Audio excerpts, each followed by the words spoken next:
ব্যবসা।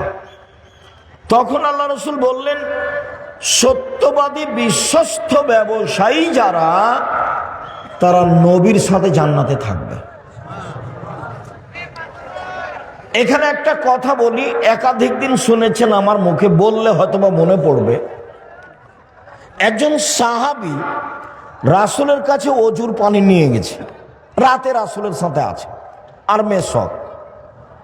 তো নিয়ে যেতেই রাসূল খুশি হয়ে বলছেন, সালমা শেতা, তোমার যা ইচ্ছা তাই চাও, আমি খুশি হয়েছি। বল, তুমি আমার জন্য অজুর পানি নিয়ে এসেছো, মেশাক নিয়ে এসেছো, তোমার চালচলন তো ভালো, চাও কি চাও চাও। তখন সাহাবী বলছেন, আসআলুকা মুরাফাকাতাকা ফিল জান্নাত, আপনার সাথে জান্নাতে থাকতে চাই। কথা মনে থাকবে না মনে হয়। আল্লাহ রাসূল ওর উপরে খুশি হলেন কেন? অজুর পানি আর মেশক দিয়েছেন সেই জন্য। বুদ্ধিমান ছেলে। এই জন্য যারা অধীনস্থ কাজ করে তাদের খুব হুঁশিয়ার এবং সতর্ক হতে হয়। আহমদ, জি ঠিক আছে, আহমদ নেই, আহমদ নেই, আহমদ নেই। 5 মিনিট পরে আপনি আমাকে ডাকছিলেন, তোকে দিয়ে কাজ হবে না রে, তুই কাল চলে যা। স্বাভাবিক এটা। আল্লাহ রাসূল খুশি হয়েছেন সাল্লাল্লাহু আলাইহি সাল্লাম। তা চাও কি চাও? তো আপনার সাথে জান্নাতে থাকতে চাই। তো আল্লাহ রাসূল বলছেন, আওয়া গায়রা জালেক, না না না না, এটা নয়, অন্য কিছু চাও, অন্য কিছু চাও। তখন সাহাবী বলছেন, হোয়া যাকা, ওটাই চাই, আপনার সাথে থাকতে চাই। তখন আল্লাহ রাসূল সরাসরি বললেন, আচ্ছা ঠিক আছে। এ কথা বললেন না, তিনি বললেন, আইন্নি আলা নাফসিক বিকাসরাতি সুজুদ, তুমি বেশি বেশি তাহাজ্জুদ পড়ে আমাকে সহযোগিতা করো। আমি এমনি কোনো মানুষকে জান্নাতে নিয়ে সাথে থাকতে পারবো না। আবার এখন বলছেন যে সত্যবাদী ব্যবসায়ীরা কার সাথে থাকবে? নবীর সাথে থাকবেন। তাহলে এইটা কেমন কাজ? অনেক ভালো কাজ। ধোঁকাবাজি করে না যারা, ফাঁকি দেয় না যারা, জুয়াচুরি করে না যারা, আত্মসাৎ করে না যারা, অল্প লাভে ব্যবসা বাণিজ্য করে যারা, মিথ্যা কথা বলে জিনিস বিক্রি করে না যারা, এরা ব্যবসা করে, চকলেটের ব্যবসা হলো, এ কার সাথে থাকবে? নবীর সাথে থাকবে। তখন তিনি বলছেন, আত্তাজির আস-সাদিক আল আমিন, 1 ব্যবসায়ী, 2 সত্যবাদী, 3 বিশ্বস্ত, আস্থাভাজন। 4-5 দিন গোস্ত বাজারে কিনতে গিয়ে বুঝতে পেরেছেন যে ওই লোকটার গোস্ত কমে না, আর আরো বাকি 2 জন গোস্ত দেওয়া আছে, কিনেন দে, বাড়িতে গিয়ে মাপেন, কমে যায়। কিছুদিন পরে কার কাছে গোস্ত নেবেন? যার কমে না। আর এ মনে করছে যাগ্গে সারাদিনে 2 জনের কাছে বিক্রি করতে পারলে হলো। কয়দিনে দেখবেন যে আর দোকানটাও নাই, উঠে গেছে। এই কথাটা বুঝাতে গিয়ে আমি বলি, 2-1 দিন বলেছি যে ঢাকা বাইতুল মুকাররমে যে মসজিদে জুমার দিন একজন বলে পাঞ্জাবি, আর একজন বলে 3000। মানে ওই পাঞ্জাবির দাম কত? 3000। সারা খুব বিক্রি করেছে। এখন সন্ধ্যায় বলছে যে আজকে খুব লাভ হয়েছে। আরে ওই দাম তো, ওর দাম তো 300 টাকা। ওকে কত তো বিক্রি করেছে? 3000। আপনি বিশ্বাস করেন 3 মাস পরে গিয়ে দেখবেন যে লোকটাও নয়, দোকানটাও নেই।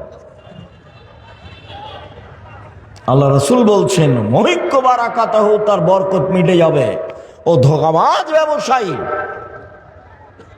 ও আত্মসাৎকারী ব্যবসায়ী, ও গাদ্দার ব্যবসায়ী, ও জুলুমবাজ ব্যবসায়ী, ওর ব্যবসা হারিয়ে যাবে। দোকানপাট 2 বছর 4 বছর পরে সব কিছু যাবে, টাকা মায়েরে মরে কি করে সব ধ্বংস হয়ে যাবে। ব্যবসায়ী 1 সত্যবাদী, 2 বিশ্বস্ত। এই ব্যবসায়ী কার সাথে থাকবে? নবীর সাথে থাকবে। এ কথা আল্লাহ রাসূল বলেছে। রাসূল সাল্লাল্লাহু আলাইহি সাল্লাম বলেন, আমার জীবনে 3টে বড় ভয়। 1 ভ্রান্ত হুজুর, 2 কি আমার উম্মত হিন্দুদের সাথে মিশে যাবে, জাযাকাল্লাহ খায়ের। 3 সাতাবদ কাবাইল মিনুমতাল আওসান, আমার উম্মত মূর্তি পূজা করবে। প্রায়ের বাড়িতে ছবি আছে, তার বাপের আছে, তার মায়ের আছে, নেতা নেত্রীর আছে, তারপর পুতুল আছে। যাদের বাড়িতে পুতুল আছে, কাঁকড়া আছে, সব মুনাফেকেরা। মুনাফেক বক্তব্য শুনে বক্তব্যের সাথে মুনাফেকি করে। ছবি কেন তোমার বাড়িতে? আমি তো বহুদিন বলেছি, যে বাপ মারা গেছে, পাসপোর্ট সাইজের ছবিটা ছিঁড়ে ফেলে বাপের কবরের পাশে গিয়ে হাত তুলে দোয়া করতে। তো আপনার বাড়িতে আপনার ছবি, আপনার মায়ের ছবি, আপনার বাপের ছবি, আরো লোকের ছবি কেন? কেন? আপনি কি দেখাতে চাচ্ছেন? কার ভালোবাসা দেখাতে চান? শ্বাস বন্ধ হয়ে গেলে এগুলো শেষ। আমার উম্মত হিন্দুদের সাথে মিশে যাবে, গান বাজনা বাদ্যযন্ত্রে মত্ত হবে। সব দোকানেই বাজনা বাজে, সব মোবাইলেই বাজনা বাজে, সব বাড়িতেই বাজনা বাজে, সব দোকানেই প্রায় মেয়ে নাচে, প্রায় সব মোবাইলেই মেয়ে নাচে, প্রায় সব বাড়িতে মেয়ে নাচে। মানে ধ্বংস হয়েই গেছে, খালি মরতে বাকি আছে। আমার উম্মতের উপরে 3টে বিপদ নেমে আসবে, 3টে পাপের কারণে। 1, ভূমিকম্প হবে। 2, গজব নাজিল হবে। 3, সন্ধ্যায় থাকবে মানুষ, সকালে হবে শুকুর বানর, সুর। সন্ধ্যায় মানুষ আছে, একবারে তাজা মানুষ, সকালে কি হয়ে যাবে? একবারে নগদ বানর হয়ে যাবে। এটা আল্লাহ রাসূল বলেছেন, আমাদের কিছু করার নেই। একবারে শুকুর সোর হয়ে যাবে সকালে। কি পাপ? জারাবুল মাজলিদিন, বাদ্যযন্ত্রে লিপ্ত হবে। বাদ্যযন্ত্র। জাহারাতিল কায়নাত, মেয়েরা যেদিন নাচবে।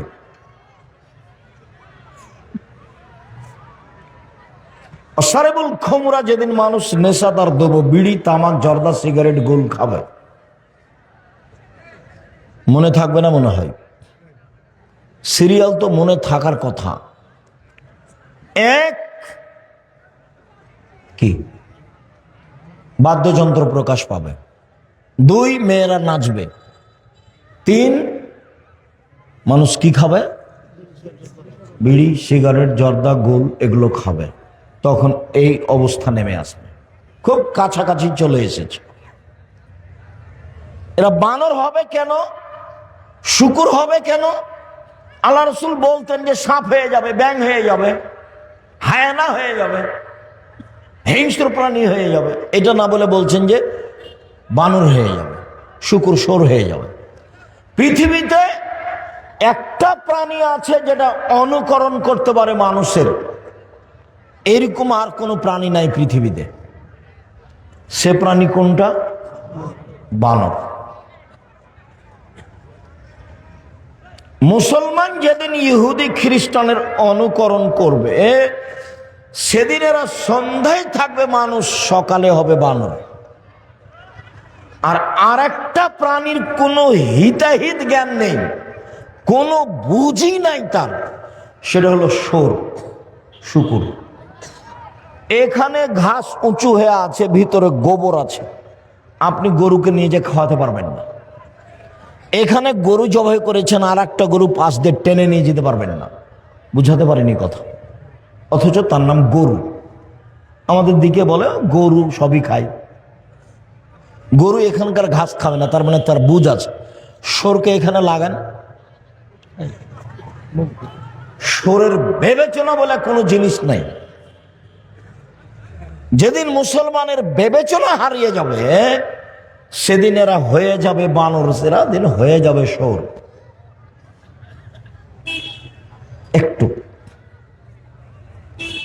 রাসূল সাল্লাল্লাহু আলাইহি ওয়াসাল্লাম বলছেন, পৃথিবীর মানুষ শুনে রেখো, আমার উম্মত ইহুদি খ্রিস্টানের সাথে মিশে যাবে। ডান পায়ের জুতা যেমন বাম পায়ের সমান, আমার উম্মত ইহুদি খ্রিস্টানদের সাথে মিশে যাবে। ডান হাতের বিঘত যেমন বাম হাতের সমান, তেমনি ভাবে আমার উম্মত তাদের সাথে মিশে যাবে। চলাতে, ফিরাতে, কথাতে, বার্তাতে, পোশাকে, আশাকে, খাওয়াতে, দাওয়াতে, বই কলমে, অফিসে, আদালতে, কোর্টে কাচারিতে, সব কিছুতেই কাদের সাথে মিশে যাবে? ইহুদি খ্রিস্টানদের সাথে। এবার নিচে নামতে লাগলেন। নিচে নামতে নামতে বলছেন যে ইহুদি খ্রিস্টান যদি মায়ের সাথে জেনা করে থাকে তো আমার উম্মত মায়ের সাথে জেনা করবে। এটা রাসূলের মুখের ভাষা। দেখতে পাচ্ছেন না, ইহুদি খ্রিস্টানদের সবকিছু ওরা ভালোবাসে। মেয়েদের পোশাক কেমন দেখছেন না, লুঙ্গি প্যান্ট পরা ভালোবাসছে, মাথার চুল ছোট করা ভালোবাসছে। এখানে কতগুলো ছেলে আছে যে মাথা সরাতে বলেন, কাপড় উপর দিক ছাতা হয়ে আছে, নিচের দিক কাটা আছে।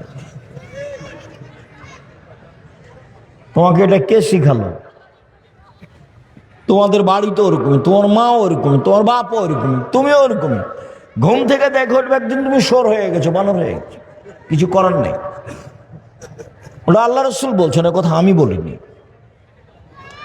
আমি আপনাকে কথা বলে কষ্ট দেব কেন, সেই জিম্মেদারি আমার নয়। জাতির সামনে কোনোদিন অপ্রয়োজনীয় কথা বলিনি, কিসসা কাহিনী বলিনি কোনোদিন। খুব অল্প সময়, খুব ভদ্রতা বজায় রেখে চুপচাপ শুনবেন, জায়গা থাকলে বসবেন, জায়গা না থাকলে দাঁড়িয়ে থাকবেন।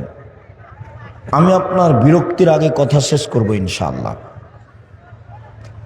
সম্মানিত দিনী ভাই বোন, ইবাদতের জগতের সবচেয়ে দামি ইবাদত হলো সালাত। ব্যতিক্রম ইবাদত ওটার ক্ষমতাধর। দান হলো সবচেয়ে শক্তিশালী ক্ষমতাধর ইবাদত। ও একটা থেকে আর একটা ঘটাতে পারে। দান একটা থেকে আর একটা ঘটাতে পারে, আর কোন ইবাদত এরকম পারে না। তাই আল্লাহ রাসূল বলছেন, মহিলারা শোনো, আমি তোমাদের তো অধিকাংশ জাহান্নামে দেখছি, তোমরা দান করো মানে বেঁচে যাবা। দান করো মানে কি? জাহান্নাম থেকে বেঁচে যাবা। ও জাহান্নাম থেকে মুক্তি দিতে পারে, ব্যবসা বাণিজ্যের লস সরাতে পারে, বাড়ির বিপদ আপদ দূর করতে পারে, কবরের শাস্তি বন্ধ করে দিতে পারে, পাপকে মিটিয়ে দিতে পারে, পানি যেমন আগুনকে নিভিয়ে দিতে পারে। আল্লাহ খুব ক্ষিপ্ত, কিছু দান করে দিবেন, ঠান্ডা হয়ে গেছে। ও খুব ক্ষমতাধর ইবাদত। আর ইবাদতের জগতে ব্যতিক্রম ইবাদত হলো সালাত। রাসূল সাল্লাল্লাহু আলাইহি সাল্লাম বলেন, আকিমুর রুকু ওয়া সুজুদা। পৃথিবীর মানুষ ভালো করে রুকু করো, ভালো করে সিজদা করো। কেন? সালাত 3 ভাগে বিভক্ত। 1 ওযু, 2 রুকু, 3 সিজদা। মানে সালাতে যদি 300 নেকি হয়, 300 2 রাকাত সালাতে, যদি রুকু ঠিক হয় তাহলে 100 টিকে গেছে, বেঠিক হলে 100 কাটা গেছে। সিজদা যদি ঠিক হয় তাহলে 100 টিকে গেছে, যদি ঠিক না হয় তাহলে 100 কাটা গেছে। ওযু যদি ঠিক হয় তাহলে 100 টিকে গেছে, ও যদি ঠিক না হয় তাহলে 100 কাটা গেছে। তিনটেই যদি ঠিক না হয় তাহলে 1 নেকিও হয়নি। ফনাদা হবে হাক্কে হাক। কে যদি ঠিক ঠিক সালাত আদায় করে, রুকু সিজদা করে, ওযু করে, তাহলে তার ইবাদত কবুল করা হবে, সালাত কবুল করা হবে এবং সব ইবাদত কবুল করা হবে। আর যদি তার এটা ঠিক না হয়, রুকু সিজদা ওযু যদি ঠিক না হয়, তাহলে সব গেছে, একটাও টিকবে না। শুনুন 1 মিনিট। আল্লাহ নবীকে জিজ্ঞাসা করা হলো, আল্লাহ রাসূল বললেন, শোনো সাহাবীরা শোনো, আমি তোমাদের একটা কথা বলে দিব যাতে পাপ মিটে যায়, মান বেড়ে যায়। হ্যাঁ হ্যাঁ বলেন। আমি তোমাদের একটা কথা বলে দিব যাতে পাপ মিটে যায়, মান বেড়ে যায়। বলেন কি?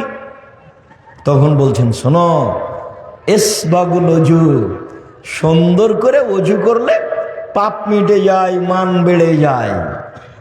পায়ে হেঁটে মসজিদে গেলে পাপ মিটে যায়, মান বেড়ে যায়।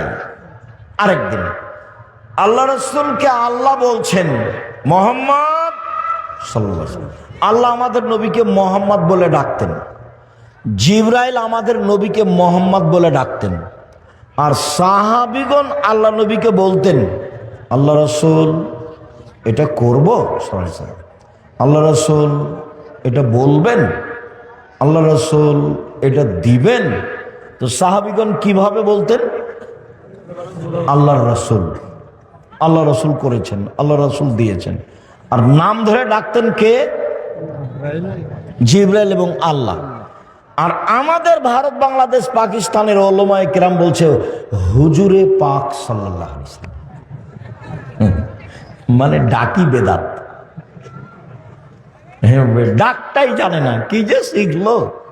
হাদিস কোরআন আল্লাহ ভালো জানে। হুজুরে পাক, হুজুরে পাক দিস, মানে প্রথমটাই হারাম। হুজুর মানে আল্লাহ নবী মরেননি, উপস্থিত, হাজের নাজের।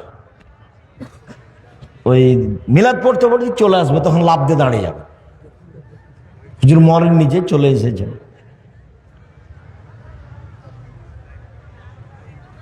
আল্লাহ নবী আল্লাহ বলছেন, মুহাম্মদ জি, ওপরে কি নিয়ে হইতে হয়েছে বলতে পারেন? জি হ্যাঁ পারি। কি? মানুষের পাপ মিটে যাবে কিসে, সেটা নিয়ে কথা হচ্ছে। কিসে পাপ মিটবে? এক, সুন্দর করে ওযু করলে।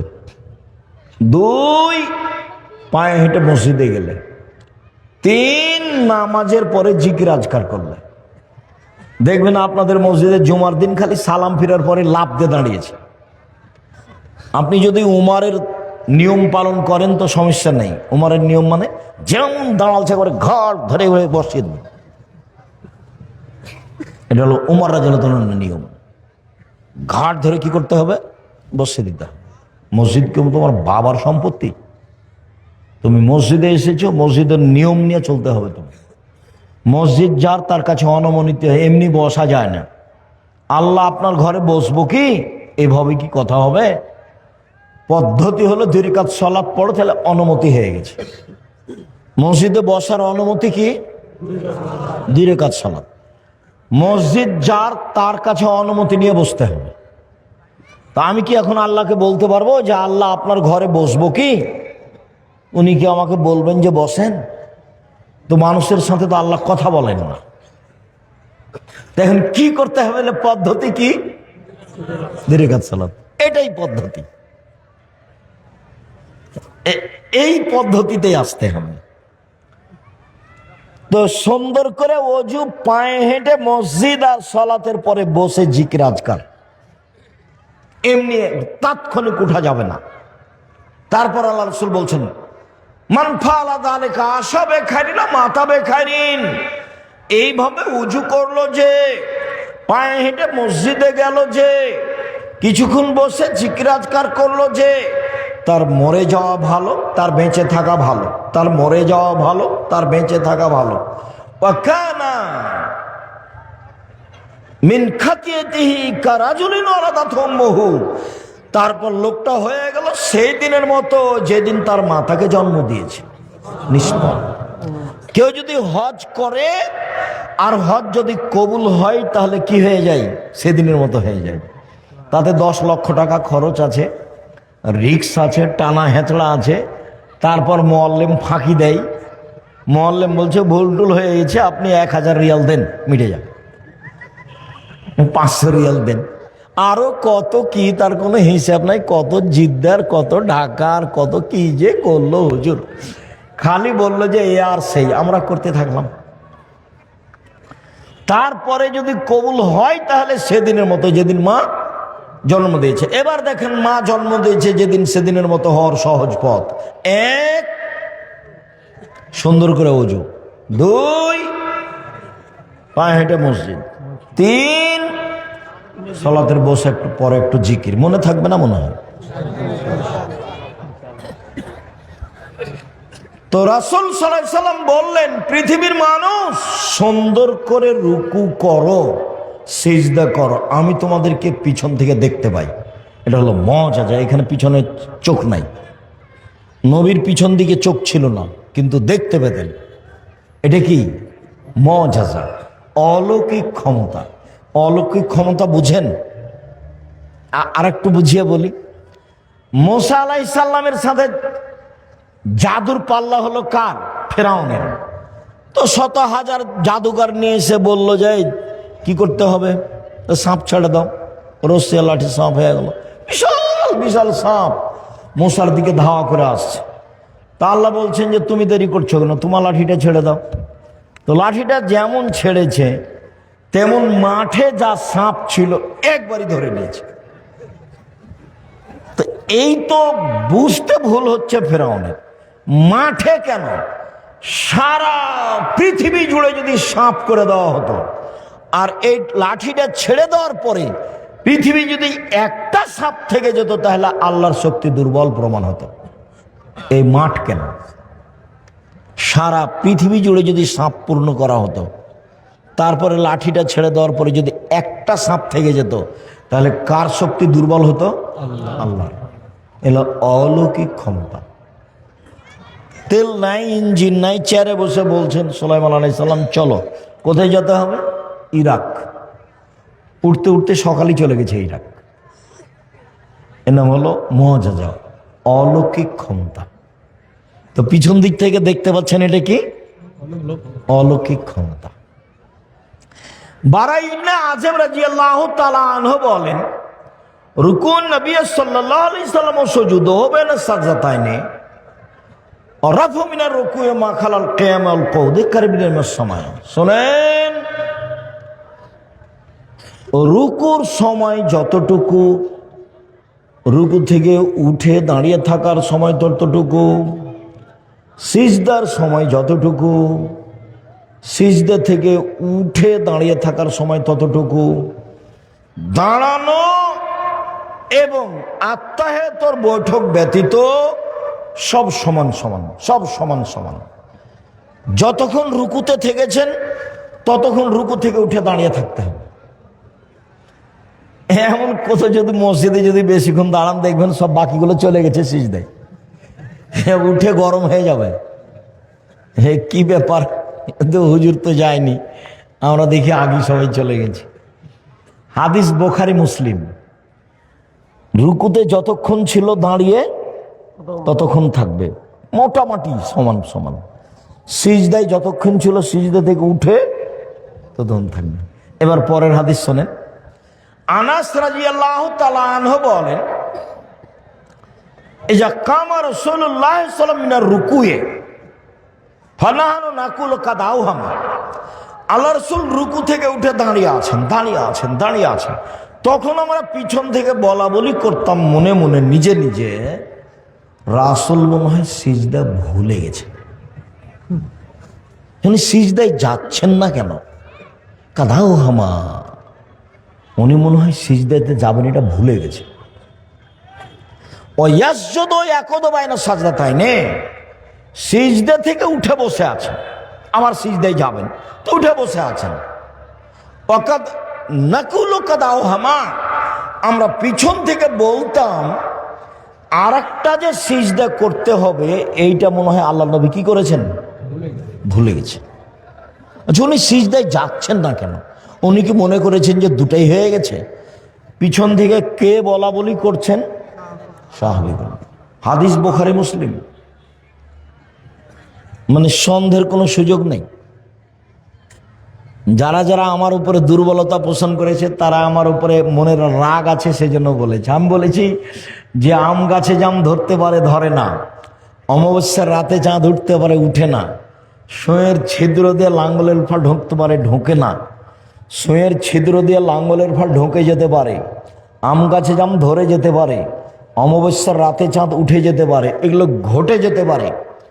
আমি যেই কথা বললাম সেই কথাতে সন্দেহ আছে বলে কিয়ামত পর্যন্ত চেষ্টা করলে সরিষা ঢোকানো যাবে না, তার নাম বুখারী মুসলিম।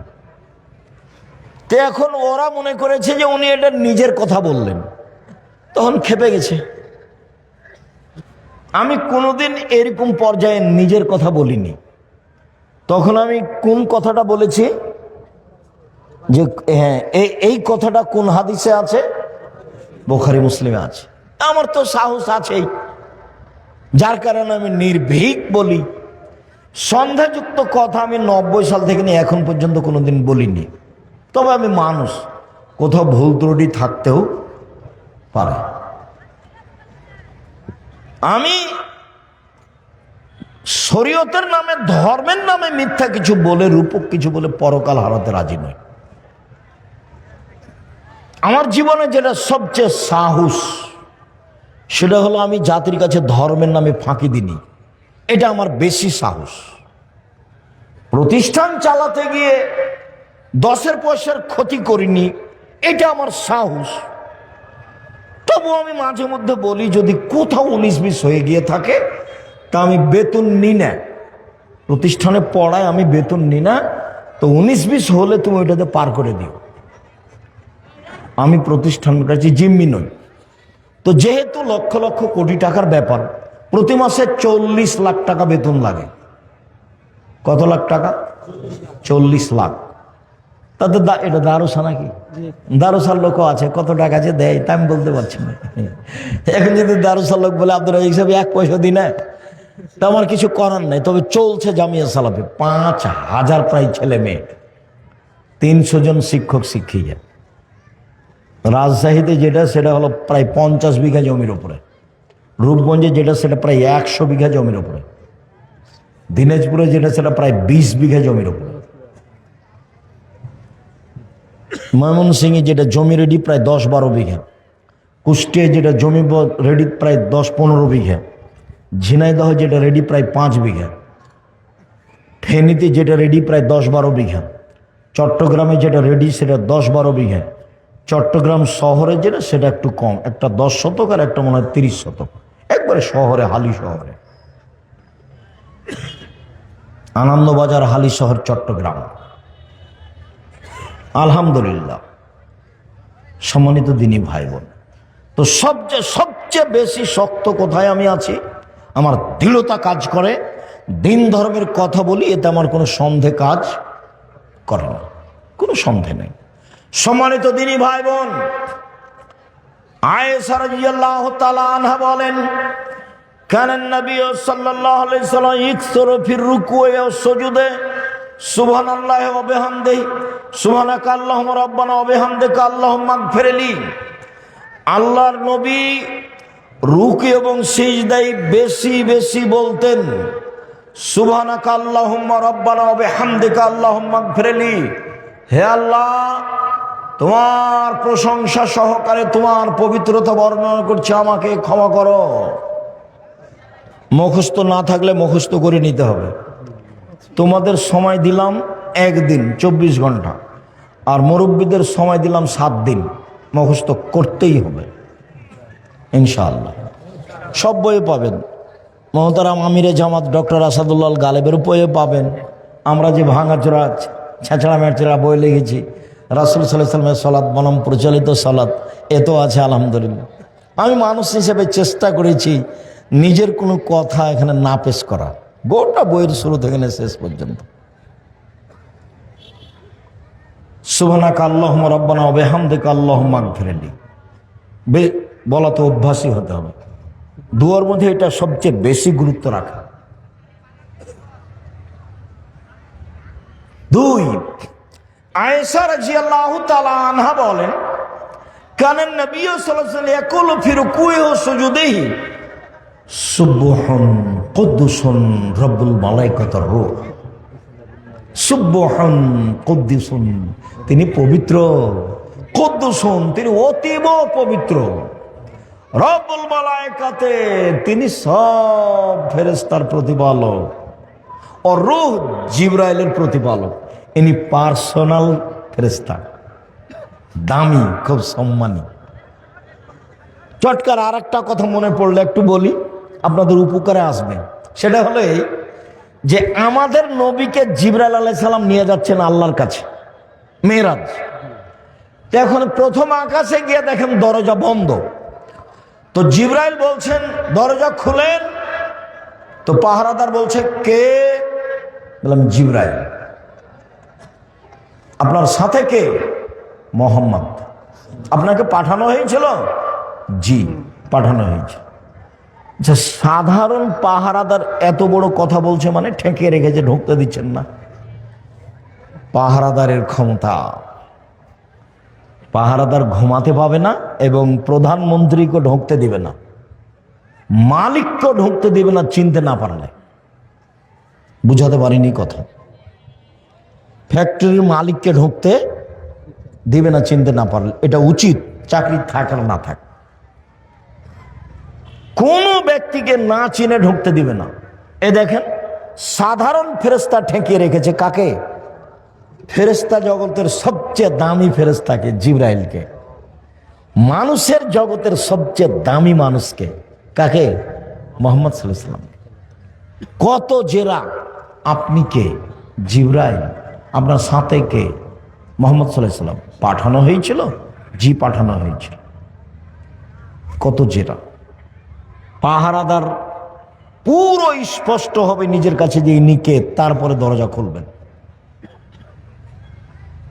তন্দ্রা গেলে পাহারাদারি চলবে না, ঘুমালে পাহারাদারি চলবে না, যে আসলো তার জন্য খুলে দিলে পাহারাদারি চলবে না। সম্মানিত দিনী ভাই বোন, আবু হুরায়রা রাদিয়াল্লাহু তাআলা আনহু বলেন, রাসূল সাল্লাল্লাহু আলাইহি সাল্লাম বলেছেন, ইজা কালাল ইমামু সামিআল্লাহু লিমান হামিদা। ইমাম যখন বলবে সামিআল্লাহু লিমান হামিদা, আল্লাহ ওই লোকের প্রশংসা শুনলো যে তার প্রশংসা করলো, এইটুকু যখন ইমাম বলবে তখন তোমরা বলো রব্বানা লাকাল হামদ। এই পর্যন্তই। রব্বানা লাকাল হামদ, হে আমাদের প্রতিপালক তোমার প্রশংসা। এখন আল্লাহ রাসূল বলছেন মান ওয়াফাকা কওলুহু কওলাল মালায়েকাতু গফিরাল্লাহু মা তাকাদ্দামা মিন জামবিহি। রব্বানা লাকাল হামদ বলতে ভুল করবেন না।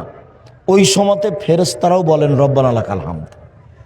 ইমাম যখন বলেন সামিআল্লাহু লিমান হামিদা, তখন মুক্তাদি বলবে রব্বানা লাকাল হামদ, এবং কে বলবে? আরো ফেরেশতা।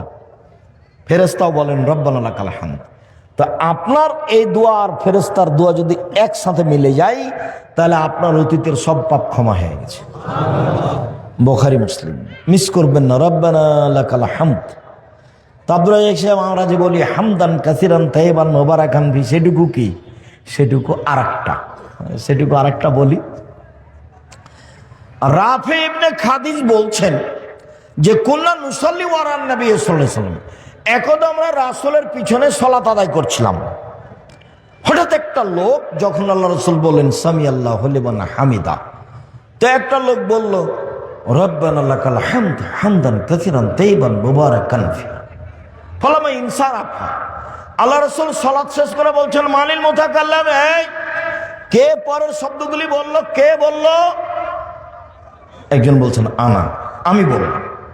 তখন আল্লাহ রাসূল বলছেন শোনো শোনো শোনো শোনো শোনো, বিজাত সালাসিনা মালায়েকা ইয়াবতাদিরুনা হাইহুম ইয়াকতুবুনা। তোমার এই দুয়ার নেকিগুলি 39 জন ফেরেশতা লেখার জন্য তাড়াহুড়া লাগিয়ে দিয়েছে। 30-এর অধিক, 39 পর্যন্ত 39 জন ফেরেশতা তাড়াহুড়া লাগিয়ে দিয়েছে এটা লেখার জন্য। নাকি শুনুন, রব্বানা লাকাল হামদ হামদান কাসিরান তাইবান মুবারাকান ফি বলা যায়, তবে জোরে বলতে হবে না। তো ইনি যে জোরে বলেছেন, এটা ছিল ব্যতিক্রম ঘটনা। সাহাবী এভাবে কেউ বলেননি, আগেও বলতেন না, পরেও বলেননি। কোনো দিন কোনো সাহাবী জোরে বলতেন না। সালাতের মধ্যে একটাই জায়গা জোরে, সেটা বলেন তো কোন জায়গা? আমিন। আর কোন জায়গা জোরে নেই। তো আমরা দুই সিজদার মাঝের দোয়া জোরে বলি কেন? সামিআল্লাহু লিমান হামিদার দোয়া জোরে বলি কেন? আয়াতের জব জোরে দিই কেন?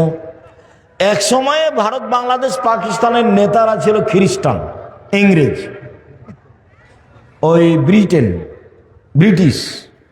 তোরা বলেছিল যে মুসলমানদেরকে মুসলিম পার্সোনাল ল হিসাবে সবাইকে দিতে হবে কে কোন মাযহাব মানে। ওরা জানতো যে এরা মাযহাব মানে। চার মাযহাবের বাকি যারা আছে তাদেরকে ওরা হত্যা করবে, তারা হলো তাদের বিরোধী। তখন আহলে হাদিসেরা কার কাছে আশ্রয় নিয়েছিল? ইমাম শাফি। তখন পরিচয় দিয়েছিল বাগমারার মুসলমানেরা যে আমরা হলাম শাফি গোটা দেশে। তো ইমাম শাফির ফতোয়া হলে এগুলো জোরে বলা, তখন আমাদেরও কাজ কি হয়ে গেছে? এগুলো জোরে বলা। বোঝা যায়নি কথা, এই জন্য আমরা জোরে বলি, তাছাড়া এগুলো জোরে বলার প্রমাণ নেই। সম্মানিত দিনী ভাই বোন, রাসূল সাল্লাল্লাহু আলাইহি সাল্লাম রুকু থেকে উঠে বললেন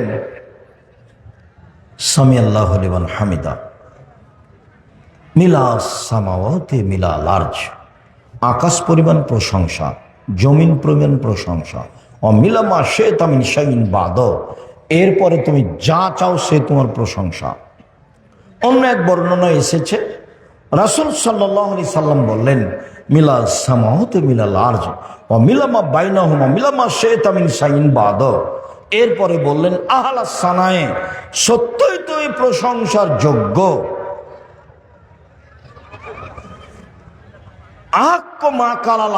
বান্দা যেটা বলেছে সেটা ঠিক বলেছে। অকুলুনাল্লাকা আব্দুন, সবাই তোমার আমরা দাস। তারপর বলতেন আল্লাহুম্মা লা মানিয়া লিমা আতাইতা, তুমি যাকে যা দিবে তাকে কেউ ঠেকাতে পারবে না। ওয়ালা মুতিয়া লিমা মানাতা, তুমি যাকে দিবে না সেটা কেউ দিতে পারে না। তুমি দিলে কেউ ঠেকাতে পারে না, তুমি যদি না দাও কেউ দিতে পারে না। ওয়ালা ইয়ানফাউ জাল জাদ মিনকাল জাদ, কোনো বৃত্তশালীর টাকা পয়সা তোমার সামনে কোনো কাজে আসবে না, কোনো বৃত্তশালীর টাকা পয়সা তোমার সামনে কোনো কাজে আসবে না। তাহলে এবার কি বলতে পারি? সামি আল্লাহু লিমান হামিদা, রব্বানা লাকাল হামদ হামদান কাসিরান তাইয়িবান মুবারাকান ফি, মিলা সামাওয়াতি মিলা লার্জ ওয়া মিলা মা বাইনাহুমা মিলা মা শাইতা মিন শাইইন বাদ, আহলাস সানাই ওয়াল মাসদ আক মাকাল আব্দ ওয়া কুলুনাল্লাকা আব্দুন, আল্লাহুম্মা লা মানিয়া লিমা আতাইতা ওয়া লা মুতিয়া লিমা মানাতা ওয়া লা ইয়ানফাউ জাল জাদ মিনকাল জাদ। তাহলে তো এখন লম্বা সময় দাঁড়িয়ে থাকাই লাগছে। এতক্ষণ যদি ইমাম দাঁড়িয়ে থাকে তাহলে পিছের লোক কি বলবে? এখন মনে ভুলে গেছে, সিজদে মনে আর যাবে না, ভুলে গেছে। সম্মানিত দিনী ভাই বোন, আমি আলোচনা লম্বা না করে আপনাদের সাথে আমার আরো একটু জরুরি কথা দু একটা আছে। সম্মানিত দিনী বোন, মহিলাদের ব্যাপারে বললে মহিলারা খুশি না আমরা খুশি? আপনারা আমার দিনী বোন আব্দুর রাজ্জাক সাহেব এসেছেন, কথা বলছেন নাকি? কথা বলিয়েন না, একটু ধৈর্য ধারণ করে থাকেন, কথা বলিয়েন না। আপনাকে আমি আসলে কি বলতে পারি, আমার একটা পরামর্শ নেন আগে, একটা পরামর্শ। সেটা হলে স্বামীর সংসারে দুটা কাজ করিয়েন না। এক, অভিমান করবেন না। দুই, প্রতিবাদ করবেন না। সংসার করা যাক আর না যাক, যদি আপনি বুঝেন যে সংসার করা যাবে না, তো আপনি খোলা তালাক করে সংসার ছেড়ে দিতে পারেন, কোনো সমস্যা নেই। কাজীর কাছে গিয়ে খোলা তালাক করতে পারেন, চেয়ারম্যান মেম্বারের কাছে গিয়ে খোলা তালাক করতে পারেন। তবে যেহেতু সংসারে এসেছেন, দুইটা জিনিস ছেড়ে সংসার করেন, শয়তান সুযোগ পাবে না। এক, অভিমান। অভিমান কি? ওই তো লড়া গেছিল এতে স্বপ্নপুরী, তুমি তো একদিন আমাকে স্বপ্নপুরী দেখতে নিয়ে গেলে না। সবাই খালি স্বপ্নপুরীর কথা বলে। তারপর প্রতিবেশী ধনী মানুষ বউকে নিয়ে কক্সবাজার গেছে, তুমি তখন ব্যবসা বাণিজ্য করো, টাকা পয়সা হয়েছে, তুমি একদিন আমাকে কক্সবাজারে ফিরিয়ে নিয়ে আসো, এর নাম অভিমান। এই ঈদে একটা তুমি আমাকে দামি শাড়ি দিবা, এর নাম অভিমান। একটা থেকে যদি দুইটা অভিমান করেন, আর যদি স্বামী পূর্ণ না করতে পারে কোনো কারণে, তা আপনাকে শয়তান খালি সারাদিন বলবে, হলো দেখলি তোর স্বামী তোর কোনো কথা মানে না, দেখলি কোনোদিন মানেনি, একদিনও মানে না, কি করবি এখন কর যেটা পারিস, সকালে উঠে বল তো সংসারই করবো না, তুই আমাকে তালাক দিয়ে দে। এটা শিখালছে কে? শয়তান। আল্লাহ বলছেন যে এত তার পাওয়ার, এত তার ক্ষমতা। আর সে একদিন দুদিন নয়, 1 মিনিট। শয়তানের ইতিহাসে গেলাম, 1 মিনিট, হাদিস, সহিহ হাদিস। আল্লাহ বললেন, এ শয়তান সরে যা, তোকে বললাম যে আদমকে সিজদা কর, তুই করলি না। তো বলছে আমি কেন করব, আমি আগুনের তৈরি, ও হলো মাটির তৈরি, আমি তাকে সিজদা করতে পারি না। তাহলে তুই সর এখান থেকে, তুই চলে যা। তো ইবলিস বলছে ঠিক আছে, আমি চলে যেতে রাজি, আমার একটা কথা শুনতে হবে। কি কথা? আমাকে কিয়ামত পর্যন্ত বেঁচে থাকার সুযোগ দিতে হবে, এটা হলো দাবি। তা আল্লাহ বললেন না যে তোকে দিব না, এ কথা বললেন না। আল্লাহ বললেন আচ্ছা ঠিক আছে, এলা ওয়াক্তি মালুম, একটা সময় পর্যন্ত দিলাম। দেওয়ার সময়তে আল্লাহ কিয়ামত পর্যন্ত বললেন না, বললেন যে এলা ওয়াক্তি মালুম, একটা সময় পর্যন্ত দিলাম। যেমন সুযোগ পেয়েছে তেমন বলছে। দেখেন বলার ঢং কেমন, রব্বি, হে আমার প্রতিপালক। কে বলছে বলেন তো? শয়তান। রব্বি, হে আমার প্রতিপালক, ওয়া ইজ্জাতিকা, তোমার সম্মানের কসম, লাউবিয়ানাল ইনসানা মা দামা তারহুম ফি আসাদিহিম, আদমের ছেলে মেয়েকে আমি ভুল পথে নিয়ে যাব, পাপ করাবো করাবো করাবো, ওর দেহে যতদিন শ্বাস আছে ও আমি তাকে পাপ করিয়ে ছাড়বো। আমি একাই জাহান্নামে যাব, ওকে আমি জাহান্নামে নিয়ে যাব, ও কেমনে জান্নাতে যায় তা দেখে ছেড়ে দেব। পৃথিবীতে সবচেয়ে রিক্সে আছে কে বলেন তো? ইবলিস, শয়তান।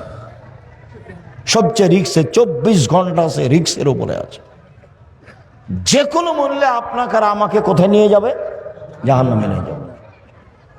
আমি আপনি তো কিছুক্ষণ ঘুমাই, আরাম করি, বুঝতে পারি না, ইবাদত করি, ভুলে থাকি, কিন্তু শয়তানের এরকম সুযোগ নাই। শয়তান সবসময় রেডি। অপরদের পৃথিবীতে রিক্সের উপরে বিপদে কেউ নেই। ও বলছে ওর দেহে, আদমের দেহে যতক্ষণ শ্বাস আছে আমি তাকে পাপী করবই। এই ছেলে, তোমাকে বলিছি বহুদিন, আবার বলি, তোমার বড় মোবাইলটাতে ল্যাংটা মেয়ে আছে, তুমি রাত 2টার দিকে এভাবে রেখেছ, 2 মিনিট পরে আবার হাত দিয়েছ।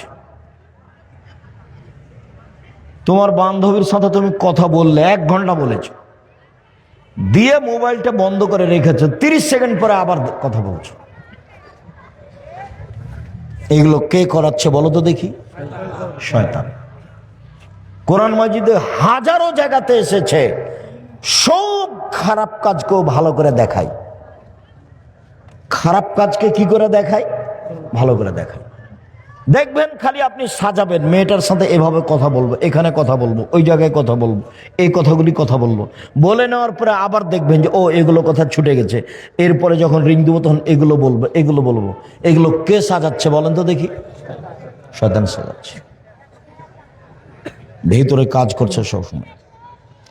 তখন আল্লাহ বললেন না যদি পারবি না, এ কথা বললেন না।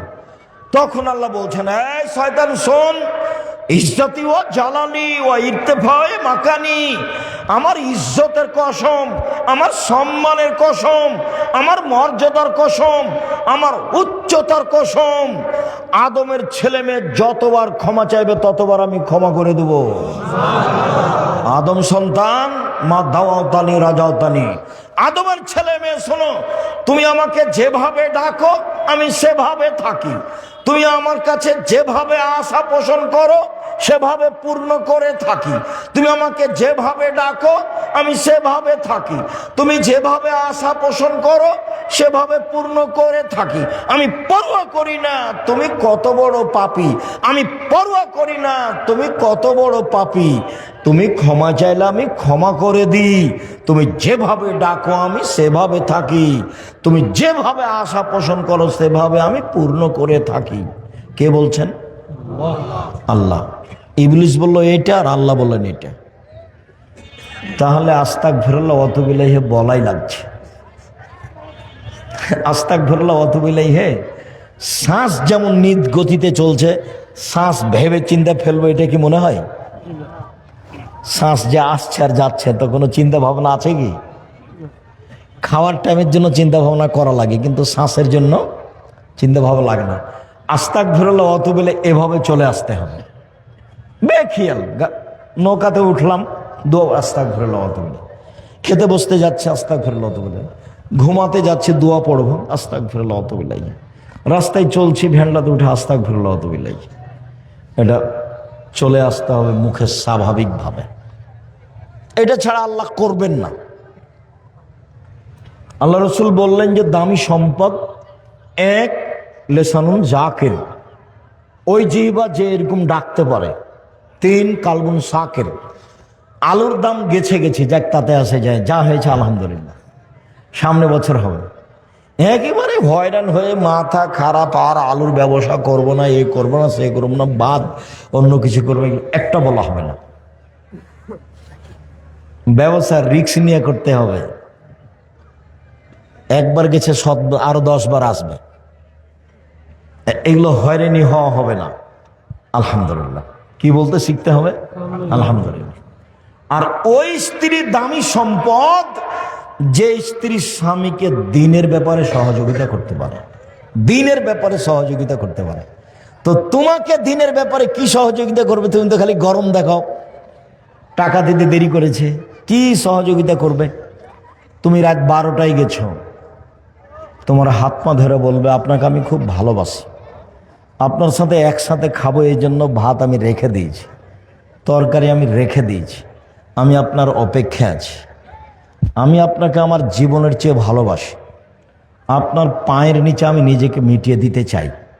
আপনাকে আমি কত ভালোবাসি তা আমি অন্তর খুলে আপনাকে দেখাতে পারবো না। আপনি যা বলবেন সেটা আমি করব, যদি পাপ না হয়। যা বলবেন সেটা আমি করব, যদি পাপ না হয়। যদি বলেন সারা রাত পা টিপে দিতে হবে, প্রস্তুত আছি। যদি বলেন সারা রাত মাথার পাশে দাঁড়িয়ে থাকতে হবে, প্রস্তুত আছি। যা বলবেন তাই, যদি পাপ না হয়। আমার একটা কথা শোনেন, এশার সালাতের পরে বাড়ি চলে আসবেন, এশার নামাজ শেষ বাড়ি চলে আসবেন। এটা হলো মহিলা তার স্বামীকে কি করছে, দিনের উপরে সহযোগিতা করছে। দুঃখিত, মিছিলে যায়েন না, অমুকের চরিত্র ফুলের মতো পবিত্র বলিয়েন না, কেননা আপনি তার চরিত্র সম্পর্কে জানেন না। আল্লাহ রসুল বলছেন যে তুমি নেতার এই কথা বলে তুমি আল্লাহকে তোমার উপরে খেপিয়ে দিয়েছো। আসখাত তুমি একবার তোমার প্রতিপালক তোমার উপরে খেপিয়ে দিয়েছো। আমার একটা কথা শোনেন, এভাবে যায়েন না, দিনের উপরে সহযোগিতা। শোনেন, প্যান্টটা কেটে ছোট করেন, আপনি যা বলবেন তাতে আমি প্রস্তুত। যদি বলেন যে আমার শাশুড়ির, আমার মায়ের, আমার শাশুড়ির কাপড় খেঁচে দিতে হবে, প্রস্তুত। পেশাব পায়খানা পরিষ্কার করে দিতে হবে, প্রস্তুত। রান্না করে দিতে হবে 3 বার আমার শাশুড়িকে, প্রস্তুত। যাহাই বলিবেন তাহাই করিব। আমার একটা কথা শোনেন, হারাম উপার্জন করিয়েন না, এই ডেস্টিনি এগুলো করিয়েন না, এনজিওতে যায়েন না। এই ছেলে 1 নম্বর উপার্জনের পথ কি? সহজ, দিন মজুরি। 2 চাকরি যেন হালাল হয়। 3 জমি চাষ। 4 ব্যবসা। তো ব্যবসাকে তুমি ছোট করে দেখিও না। ব্যবসা চকলেট থেকে শুরু। আমি কিন্তু চকলেটের ব্যবসা করতে বলিনি। আমি যতবার বলেছি যে আপনারা চকলেটের ব্যবসা করেন, শ্বশুরের কাছে টাকা নিয়েন না, ততবার আমি বলেছি চকলেট মানে কম পয়সার ব্যবসা। চকলেট মানে কি? কম পয়সার ব্যবসা। লোন নিয়ে আপনি ব্যবসা করতে গেলেন কেন? যে চাঁপাইনবাবগঞ্জের ভাষাতে আমও গেছে, ছালাও গেছে, কাঁদতে কাঁদতে 2 চোখ গেছে। লোন মানে জীবন ধ্বংস হয়ে গেছে। লোন মানে আপনি চলে গেছেন জাহান্নামে, গেলে মরতে বাকি আছে।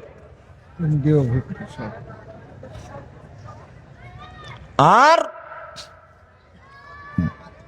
দেশকে ভালোবাসতে শিখেন। যারা দেশ বিক্রি করে খায় তাদের কাছে, তাদের পিছনে দৌড়ায়েন না, ভুল। নিজের দেশের মুরগি আগুন দিয়ে জ্বালিয়ে অপর থেকে ডিম আনতে হবে, এত বেকুব বোকা দেশ বাংলাদেশ নয়। বাংলাদেশে যারা বসবাস করে তারা একে ধ্বংস করেছে, তারা একে ধ্বংস করেছে। কলকারখানা সব বন্ধ করে বাইরে থেকে কাপড় নিয়ে আসতে হবে। অবাক কথা।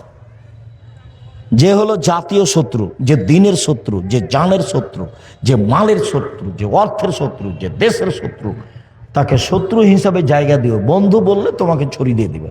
আমার মা বলতো 4টা কাজ করো না বেটা, তো করোনা তো লেনদেন তো জানতো না, 4টা কাজ করিস না বেটা। এক, কারোর সাথে বন্ধু তালি করিস না, নাহলে পেটে ছুরি দিয়ে দিবে। একদিন বন্ধু তালি কি হবে, কেটে যাবে, তখন কি করবে, পেটে ছুরি দিয়ে দিবে। 4টার এটা রহস্য বলতেন, বাকিগুলোর বলতেন না।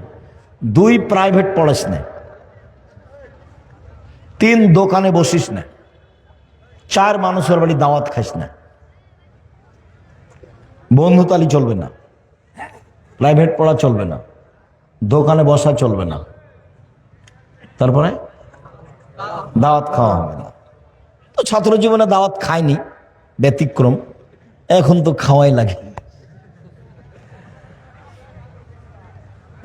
সম্মানিত দিনী ভাই বোন, বলছিলাম যে রাসূল সাল্লাল্লাহু আলাইহি ওয়াসাল্লাম আমাদেরকে যেইভাবে রক্ষা করার চেষ্টা করেছেন দোয়া তাসবিহ দিয়ে, সেভাবে করার চেষ্টা করি। দিনী বোন, আপনাকে একটু কথা বলি, জীবনে 2টা কাজ করবেন না, অভিমান আর প্রতিবাদ। অভিমান করে পূর্ণ না করলে সারাদিন সারা রাত শয়তান কে করবে, ওকে খেপিয়ে তুলবে। একবারে মেয়েটার আর ঘুমাইতে পারবে না, আপনার স্ত্রী আর ঘুমাইতে পারবে না, খালি শয়তান ওকে সারা রাত সাজাবে। কি বলবি সকালে, কি বলবি সকালে, কি বলবি সকালে, বল উঠে যে তোর সংসার করবো না, গেলাম, তুই আমাকে তালাক দিয়ে দে, তোর সংসারই করবো না। তো সে ঠিক আছে, তোকে তালাক দিয়ে দিস, এক্ষুনি তালাক দিয়ে দে, এক্ষুনি তালাক দিয়ে দে, যাক 1 তালাক, 2 তালাক, 3 তালাক, 100 তালাক দিলাম, যা। যেমন তালাক দেওয়া শেষ হয়েছে তেমন শয়তান নেই। এখন ফিরি, ব্যাপারটা কি, 3টে ছেলে, যে কয়টা ছেলে মেয়ে আছে, 3টে, শয়তান চলে গেছে। এটা আপনি বুঝতে পারবেন যারা তালাক দিচ্ছে তাদেরকে দেখেন বলে। এতই বেকায়দা, একেবারে বড় ধরনের বেকায়দা। ও যদি মামলা করে তাহলে কোর্ট তার পক্ষে, ওর ভাইয়েরা তার দিকে, কেউ এখন বুদ্ধি দিয়ে কাজ করবে না। ওর দুলা ভাইয়েরা আরো খারাপ আপনার বিরুদ্ধে, সবাই ওকে কি করবে, সাজিয়ে কোর্টে পাঠাবে, বিপদ আসবে। আমার দিনী বোনেরা 2, প্রতিবাদ করবে না, প্রতিবাদ করলেই সংসার ভেঙে যাবে। সম্মানিত দিনী বোন, 4টা কাজ করবেন, জান্নাতের সব দরজা খোলা। 1, 5 ওয়াক্ত সালাত। 2, রমজান মাসের সেম রোজা। 3, স্বামীকে মেনে চলা। 4, জেনায় লিপ্ত না হওয়া। যদি জেনা হয়ে গিয়ে থাকে, আজ থেকে তোবা করেন, কয়েকটা জিনিস পেয়ে যাবেন। 1, পৃথিবীর যে কোনো বিপদ থেকে বেঁচে যাবেন জেনা বন্ধ করতে পারলে। 2, বিচার মাঠে বিশেষ ছায়াতলে থাকা যাবে জেনা বন্ধ করতে পারলে। 3, জান্নাতুল মাওয়া পাওয়া যাবে। অনাহান নাফসানিল হাওয়া ফাইনাল জান্নাত হিয়াল মাওয়া। যে নিজেকে অন্যায় থেকে ঠেকাতে পারলো, আমি আল্লাহ তাকে জান্নাতুল মাওয়া দিয়ে দিলাম। আপনি আমার দিনী বোন 4টা কাজ করেন। 1, 5 ওয়াক্ত সালাত। 2, রমজান মাসের সিয়াম। 3, স্বামীকে মেনে চলা, তিতা লাগলেও মিঠা লাগলেও। 4, জেনায় লিপ্ত না হওয়া। জেনা যদি হয়ে গিয়ে থাকে, শক্ত হাতে দাঁড়িয়ে যান, আর জিন্দেগি দেখুন ধারে পাশে আসবো না ইনশাআল্লাহ। আল্লাহ তুমি সাহায্য করো, তাহলে তুমি কয়েকটা সুবিধা ভোগ করতে পারবা। 1, যে কোনো বিপদ থেকে বেঁচে যাবা। 2, বিচার মাঠে বিশেষ ছায়াতলে থাকা হবে। 3, জান্নাতুল মাওয়া পাওয়া যাবে।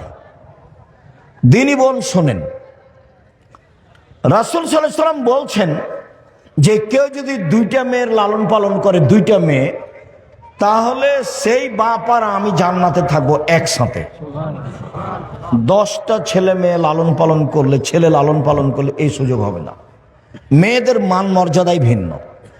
রাসূল সাল্লাল্লাহু আলাইহি ওয়াসাল্লাম বললেন যে নবী জান্নাতে যাবে, সিদ্দিক জান্নাতে যাবে, শহীদ জান্নাতে যাবে। ওই মহিলারা জান্নাতে যাবে যে মহিলার আল আদুদ, স্বামীর সাথে ভালোবাসা প্রেম বিনিময়ে সবচেয়ে আগে। 2, আল অদুদ, বেশি বেশি সন্তান দিতে পারে।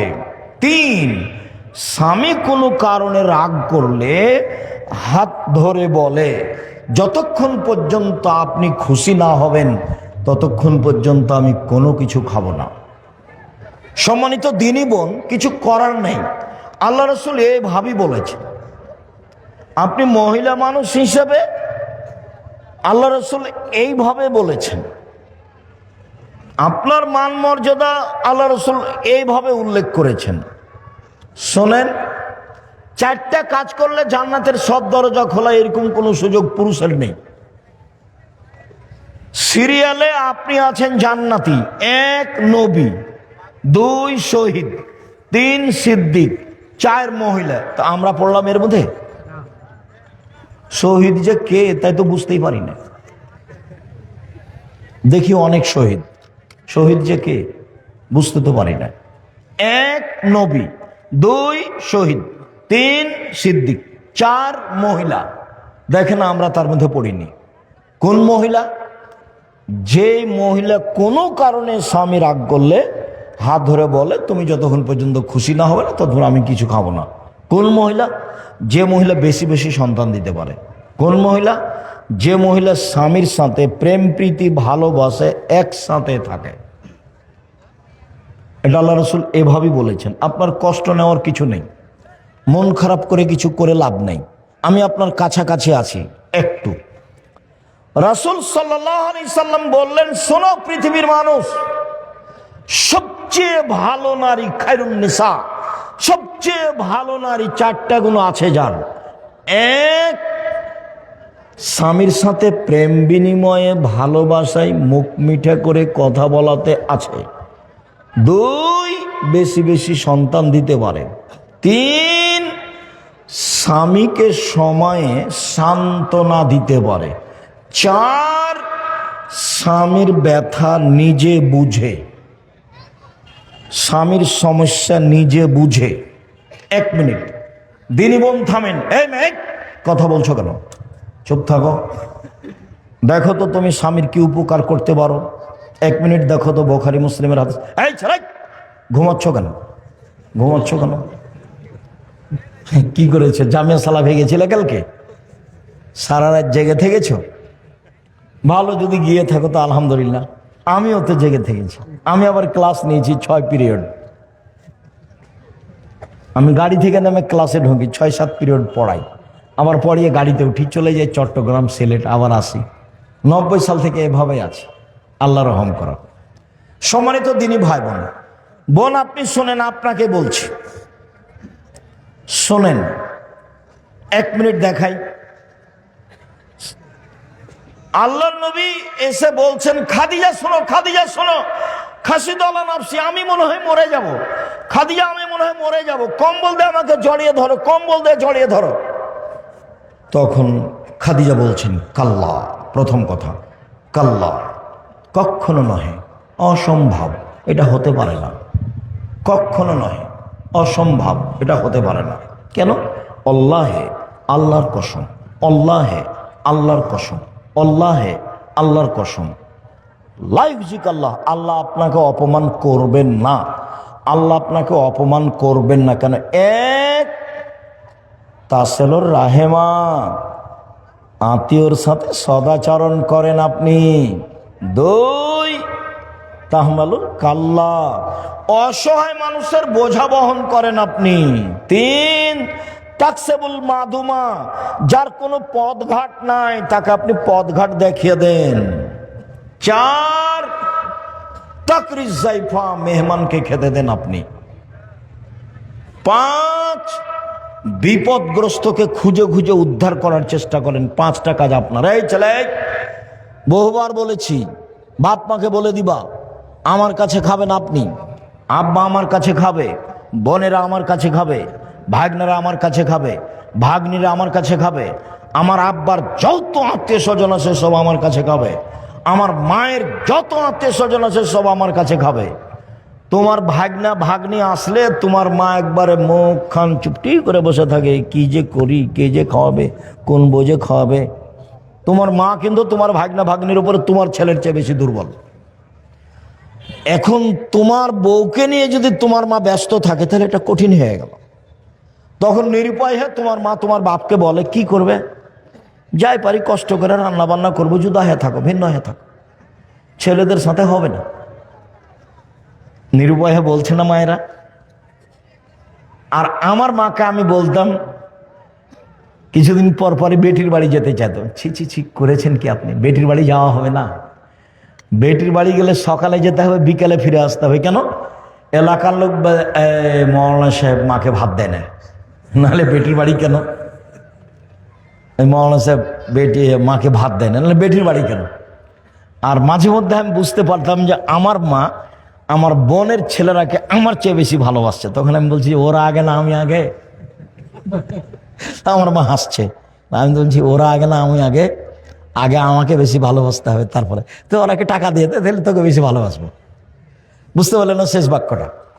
ওরা যেটা চাচ্ছে সেটা দিয়ে দে, তাহলে বেশি ভালোবাসবো। বুঝেছো কি? আমার ভাগনা ভাগ্নি যেটা চাচ্ছে আমার কাছে সেটা কি করতে হবে? দিয়ে দিতে হবে। জমি জায়গা টাকা পয়সা যা চাচ্ছে দিয়ে দিতে হবে। এবার তাহলে আমার মায়ের ভালোবাসা ওর নাতি নাতির চেয়ে কি হবে? বাড়বে। এখন কমে আছে। তো মাঝে মধ্যে আমার মায়ের সাথে এভাবে কথা হতো। আমার মা বিশ্বাস করত যে আমি যা বলবো সেটা আমার ছেলে করবে। আমার মায়ের আমার উপরে খুব অগাধ বিশ্বাস ছিল, দুর্বল ধারণা ছিল না কোনো সময়।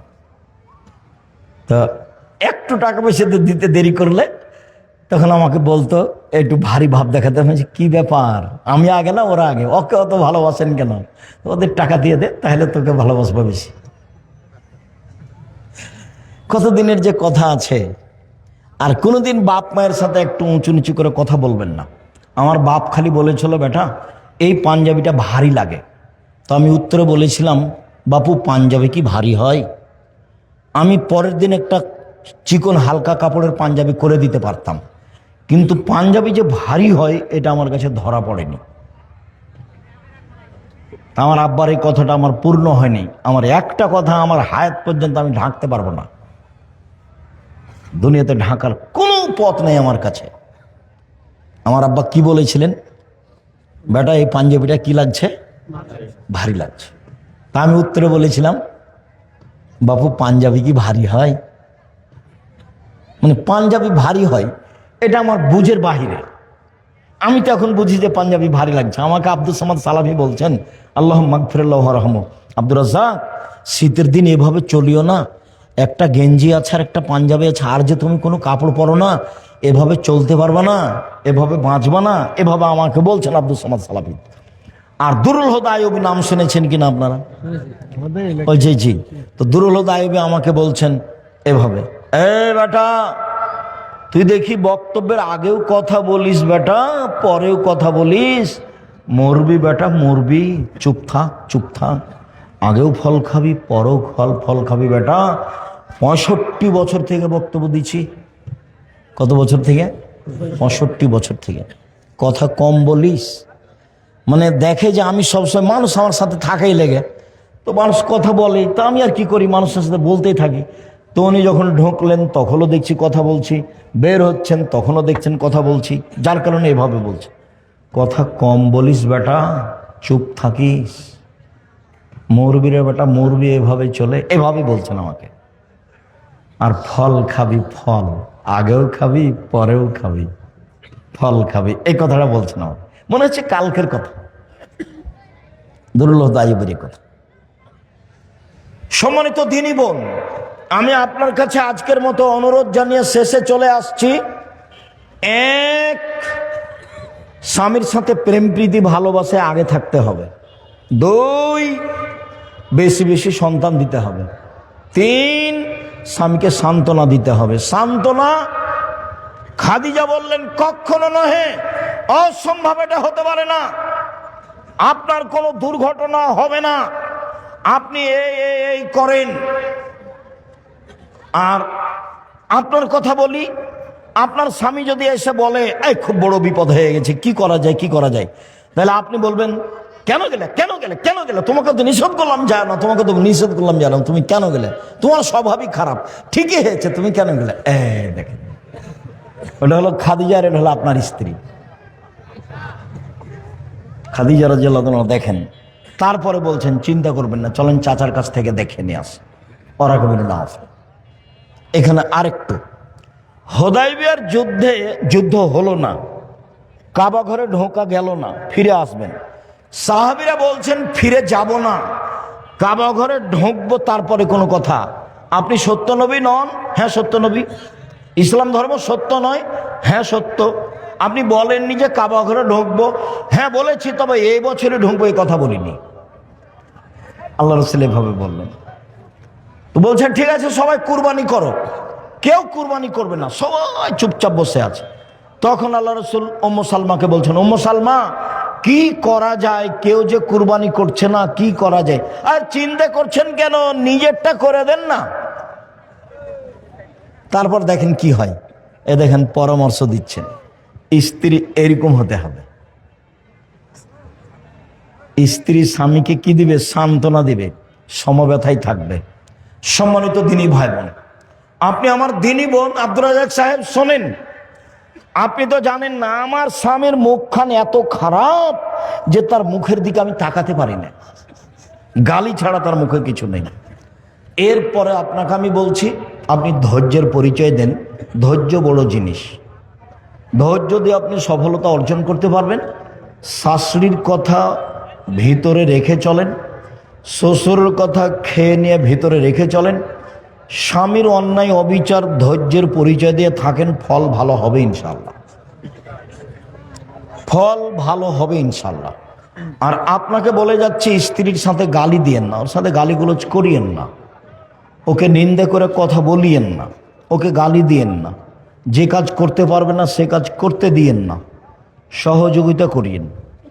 আমি এখন বুঝতে পারি আমাদের চাঁপাইনবাবগঞ্জের গতি, কত কষ্ট করে ভোর রাত্রে উঠে যা তাই ওই আটা তৈরি করেছে, হাতে রুটি বানাবে, আবার ঢেঁকিতে ধান ভেঙে ভাত রান্না করবে, ঘুম থেকে উঠে আগে আটা রেডি করে নিয়ে এসেছে, তারপরে গরু গলা বের করেছে, তারপরে রুটি তৈরি করেছে, রুটি তৈরি করে মাঠে দিয়ে পাঠিয়েছে, তারপর ওখান থেকে উঠে গহিলটা সাফ করেছে, গোবরগুলো বাইরে ফেলেছে, তারপর ওই নোন্দা বুঝেন কি না, নোন্দা গঠা তৈরি করেছে।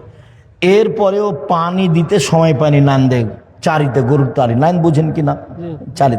এখন এসে দেখছে স্বামী যে পানি দেয়নি, তখন একবারে খেপে কি যে বলছে, লাঠি তোর অমুক তোর তোমাকে এই সেই, যে কত যে অকৃতজ্ঞ স্বামী। কোনোদিন তারা এগুলো কাজকে কাজই মনে করলো না, অথচ মহিলাটা ভোর রাত থেকে কাজ করছে, তার একটুকু কৃতজ্ঞতা প্রকাশ করলো না। তুমি অনেক করেছো, তুমি অনেক করেছো, তোমার শুক্রিয়া। জীবনে কেউ জাযাকাল্লাহ খায়ের বলতে জানে না, বলেই না। তোমার শুক্রিয়া আদায় করে তুমি অনেক কিছু করেছো। স্ত্রীর শুক্রিয়া আদায় করবেন, খুশি হবে। আপনি তার সাথে ভালো আচরণে চলেন, শান্তি পাবেন বেশি। দুইজনে খুব ভালো আচরণে চলার চেষ্টা করেন, শান্তি পাবেন বেশি। শুক্রিয়া, জাযাকুমুল্লাহ খায়ের। সকল দিনই ভাই বোনকে 5 ওয়াক্ত সালাত জরুরিভাবে আদায়ের জন্য অনুরোধ জানাচ্ছি। 2 হালাল রুজি, 3 কোরআন তেলাওয়াত, 4 আড্ডা পিটা হারাম। একটা মোবাইল নিয়ে একটা দোকানে আড্ডা পিটা হারাম। ভালো আচরণে পরিবারের সাথে থাকার চেষ্টা করেন, আর যেটা প্রয়োজন সেটা আল্লাহর কাছে চান। ভোর রাতে চাইতে পারলে সবচেয়ে ভালো। সকলের কল্যাণ কামনা করে। বই পুস্তকই গাড়িতে ছিল আমাদের, কই তুমি কি বই পুস্তক নিয়ে এসেছো? গাড়িতে আছে বই পুস্তক, আমাদের ড্রাইভার কোথায়? যাক, শুক্রিয়া, জাযাকুমুল্লাহ খায়ের। যদি বই পুস্তক থাকে একটু খোঁজ নেন, আমি আপনাদের শুক্রিয়া আদায় করে, অনেক মানুষ হয়েছেন জায়গার তুলনায়, সকলের কল্যাণ কামনা করে আমি কথা শেষ করছি।